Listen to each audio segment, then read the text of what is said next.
Hello বন্ধুরা, কি বলেন? আমার কথাগুলো কিরকম লাগছে আপনাদের মাঝে?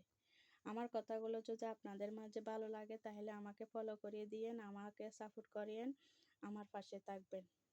বুঝতে পারছেন? আসলে আমি এই জামাই নিয়ে যেন আজীবন থাকতে পারি, ওনার সুখে দুঃখে সব দিকে আমি দাঁড়াতে পারি। ওনাকে নিয়ে যেন আমি হয়ান মত সব দিকে নিয়ে ওনাকে নিয়ে যেন থাকতে পারি। আপনারা দোয়া করবেন আমাদের জন্য। আসলে আমার হাজবেন্ড প্রতিবন্ধী, ওনার একটা পাও গিয়া, তা আমি ওনাকে গিনে করি না। যখন আমি 5 কলমা পড়ে ওনাকে স্বামী বানাই গ্রহণ করে নিছি, সেদিন থেকে কি ওনার ওনার পথে আমার কোনো একটু কি ঘৃণা নাই। কেন? আসলে স্বামী বুড়ো হোক, কিন্তু কখনো স্বামীকে আপনারা ঘৃণা করবেন না। সবাইকে বলতেছি, আপুদেরকে যাদের বিয়ে হয় না বা যারা বিয়ে হয়েছে, আমি জোয়ান হালে আমার স্বামীকে ভালোবাসে যাব, জোয়ান হালে আমার স্বামীকে আমি গ্রহণ করব। বুড়া হালে ওনাকে ভালোবাসা দিব না, বুড়া হালে নাকি ওনাকে দূরে দূরে রাখবো, বুড়া হালে ওনাকে আমার আর কোনো গিয়ে হবে না। ওটা কি না, আপনারা কখনো এই কাজটা করবেন না। স্বামীর পায়ের তলে আমাদের বেহেশত। বুঝতে পারছেন? যে স্বামীর পায়ের তলে আমাদের বেহেশত, সে স্বামীকে আমরা কেমনে ভুল বুঝবো? সে স্বামীর মনে আমরা কেমনে কষ্ট দেব? একটু চিন্তা করেন, একটু চিন্তা করেন।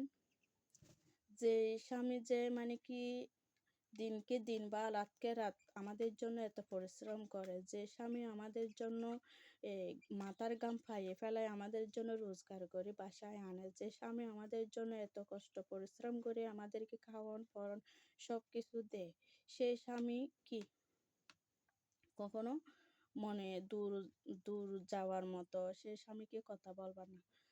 সে স্বামীর মনে কষ্ট যাওয়ার মতো কথা বলবা না?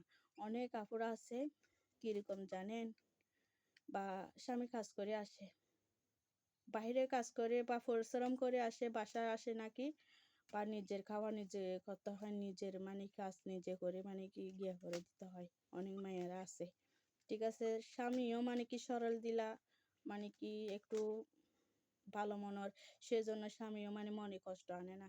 ওরা নিজেও রান্না বান্না করে, ওরা নিজেও বউকে হেল্প করে দেয়। তবে যত হেল্প করে স্বামীর অবশ্যই করলো, কখনো নিজে কি স্বার্থপর, কিন্তু স্বামীকে কষ্টটা আপনারা কখনো করাবেন না। কেন? আসলে এটা কখনো ছেলেদের কাজ না, এটা হচ্ছে মেয়েদের কাজ। মেয়েদের কাজ ছেলেরা কেমনে করবে? ছেলেরা করার কোনো প্রয়োজন আছে? মেয়েদের যত হেল্প করার একটা সুযোগ সুবিধা আছে। কিরকম আমি বলি, হেল্প করা তোমার বউ অসুস্থ হয়েছে, হয়তো বউ রান্না বান্না করতে পারে নাই, সে সময় একটু হেল্প করো, সে সময় করলে কোনো জ্ঞানী, বা তোমার বউ কোনো বা নাইলে সংসারে করার মতো ট্যাগ দেওয়ার মতন কোনো কি গিয়া নেই, শ্বশুর শাশুড়ি নেই বা ননদ নাই বা করার মতন মানুষ নেই, সে সময় অবশ্যই জবর হচ্ছে একটু জামাই হেল্প করবে, করার তো প্রয়োজন। কিন্তু জামাই বাহির পরিশ্রম করে আবার বউর হাজ করতে হবে, বউকে রান্না বান্না করে খাওয়াই দিতে হবে, বউকে আদর পাশানা দিয়ে বউকে রান্না বান্না করে দুই ফালে অনেক কিছু করে বকচকর এগুলা দিয়ে হেল্প করবে, এরকম জামাইরা বাসায় আছে অনেক।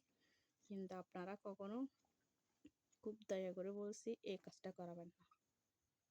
স্বামীকে ভালো মতো সেব, এখনো সময় আছে। কাল হাসরের মাঠ পার হইতে যদি আপনাদের যদি চিন্তা লাগে, আপনাদের যদি গিয়া হয়, তাহলে স্বামীকে সেবা করে যাও। স্বামীর পায়ের তলায় আপনাদের বেহেশত। স্বামীকে বড় কথা বলবো না, স্বামীকে কখনো কষ্ট দিবেন না।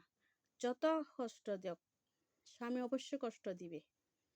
সবার স্বামী কিন্তু কষ্ট দিয়ে যাবে, কষ্ট দিবে অবশ্য। যে স্বামী এত পরিশ্রম করে আমাদেরকে খাওয়াইতে পারতেছে, আমাদেরকে পিঁধাইতে পারতেছে, আমাদেরকে সবকিছু গিয়ে করতেছে, সেই স্বামী অবশ্যই একটু তো বড় কথা বলতে পারবে, একটু বা গায়ে হাতও তুলতে পারবে, ঠিক আছে?